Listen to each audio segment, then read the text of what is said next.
нийтийн тээврийн бодлогын газар болон хаан улс дүүргийн гал унтраах 30 дугаар анги болон зорчигч тээвэр 4 орон нутгийн өмчт үйлдвэрийн газар 3 газрын хамтарсан сургалт зохион байгуулагдаж байна. Энэ сургалтаар бол нийтийн тээврийн аж ахуйн нэгж эрхлэгч 23 аж ахуйн нэгж байгууллагууд мэргэжлийн ур чадварыг дээшлүүлэх онол практикийн сургалт зохион байгуулагдаж байна. Одоо өнөөдрийн сургалт хийгдэж байгаа гол ач холбогдол нь гэх юм бол шинээр орж ирсэн тээврийн хэрэгслүүд шинэ автобуснууд дээр бид нэр аюулгүй ажиллагаа хэрхэн хангах вэ?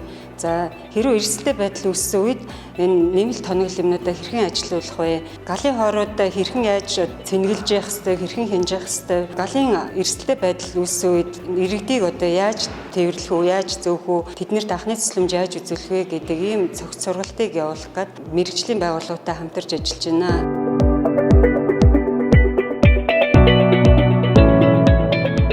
Сургалт маань 2 үе шаттайгаар зохион байгуулагдаж байна. Эхний үе шаттаар бол гал унтраах аюулгүй байдлын ерөнхий ойлголт, анхан тусламжийн багц, онол болон практикийн сургалт. Хоёр дахь нь бол гал унтраах үеийн практикийн сургалт, нийтийн тээврийн хэрэгсэлд гал гарсан үе зорчигчийг аюулгүй гаргах, дуудлага өгөх, мэдээлэл өгөх, мөн эмнэлгийн анхан шатны тусламж үзүүлэх гэсэн гол чадамжуудыг бид нэр онол болон практикаар хослуулсан энэхүү сургалтаар өхийг ингээд гол зорж ингээд ажиллаж байна. Манай сургалтын үйл ажиллагааг бол нийтийн тээврийн зорчигч тээвэр 4 орон нутгийн өмчт аж ахуйн туцаад үйлдвэрийн газрын удирдлагууд баг хамтаа болон хамтран зохион байгуулж байгаа. Байгууллагынхаа нийт албаа агчтай болон жолооч нартай амжилт хүсье.